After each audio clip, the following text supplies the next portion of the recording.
Imagine a life with limitless power, wealth, and freedom. Marcus Aurelius, a Roman emperor, lived this reality but chose a different path. He chose a path of virtue and wisdom. Many emperors indulged in money, sex, wine, and any other pursuit that crossed their minds. For them, it was practically expected. But Marcus Aurelius was different. He had the freedom to realize his wildest desires, yet he chose a life of virtue. He chose to be a good man, not just once, but every day for 19 years. Imagine having no limits, no constraints, nothing stopping you from indulging in every whim. Marcus Aurelius had this freedom, but he consistently chose goodness over indulgence. This choice wasn't for praise or fame, but purely for the sake of being good. His personal journal gives us a profound insight into his mind. It wasn't meant for publication, it was his private guide filled with reflections on life, duty, and virtue. These writings reveal Marcus's deepest thoughts and beliefs. Meditations is divided into 12 parts, each filled with wisdom. It's not structured like a conventional book, but its off-the-cuff nature makes it one of the most powerful works ever written.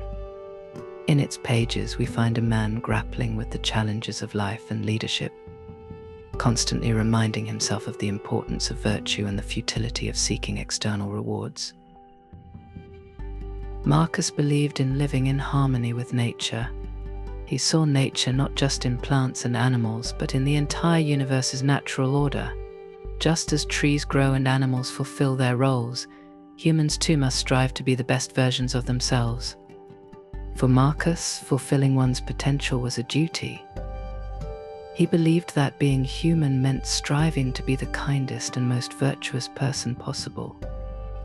This was the pinnacle of human achievement. Nature, he argued, provides each of us with a unique role and potential, and it is our duty to live up to it. Just as a tree must grow to its fullest height, humans must develop their character and abilities to their fullest extent. True happiness, Marcus taught, comes from within. It's not found in material possessions or accolades. Wealth and recognition are fleeting, real fulfillment comes from living a virtuous life. He cautioned against accumulating riches, stating that they do not define a person's worth. Instead, he focused on inner virtue and character. Marcus saw the pursuit of material wealth as a distraction from the true goal of life, to cultivate inner goodness and wisdom. He often reflected on the transitory nature of life, reminding himself that worldly achievements and possessions are temporary and ultimately insignificant. Let's recap Marcus Aurelius's core beliefs. Live in harmony with nature. Fulfill your potential. Value inner virtue over external wealth. Accept adversity and death as natural parts of life. These principles formed the foundation of his philosophy and guided his actions as both a ruler and a philosopher. Marcus faced numerous challenges, viewing adversity as a chance to practice resilience. He believed our reactions to challenges define our character. He encountered many bad or wicked people, but saw them as part of the natural order. Marcus taught that everyone deserves compassion and understanding. He believed that people who did wrong were often ignorant rather than malicious. This perspective allowed him to approach conflicts with a sense of empathy and patience, focusing on his own response rather than the actions of others. Kindness was central to Marcus's philosophy. He believed that people who did wrong were often ignorant rather than malicious. He emphasized understanding and patience, even towards those who wronged him. He reminded himself that he too had faults. This humility helped him remain compassionate and avoid judgment. Marcus often wrote about the importance of seeing oneself clearly and acknowledging one's own imperfections. By doing so, he cultivated a sense of humility and empathy, recognizing that everyone is flawed and in need of understanding. Material possessions were not Marcus's focus.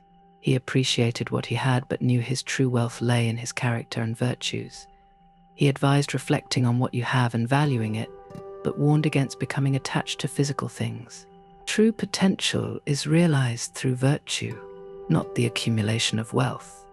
Marcus understood that material goods are temporary and external, while true fulfillment comes from within. He urged others to focus on developing their inner selves and not to be distracted by the pursuit of external success. Marcus often contemplated death, accepting it as a natural conclusion to life. He urged us to live fully and embrace our duties without fearing the inevitable end. Death, he said, is a duty assigned by nature. While we are here, we must live well, be kind, and fulfill our roles. Death is just another part of our journey.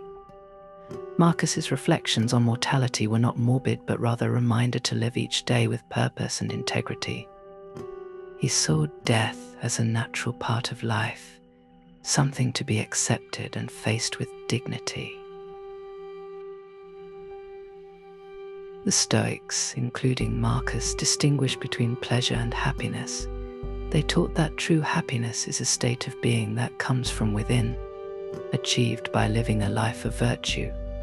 Marcus believed that money, fame, and success are external and fleeting. True happiness lies in fulfilling our potential and being virtuous.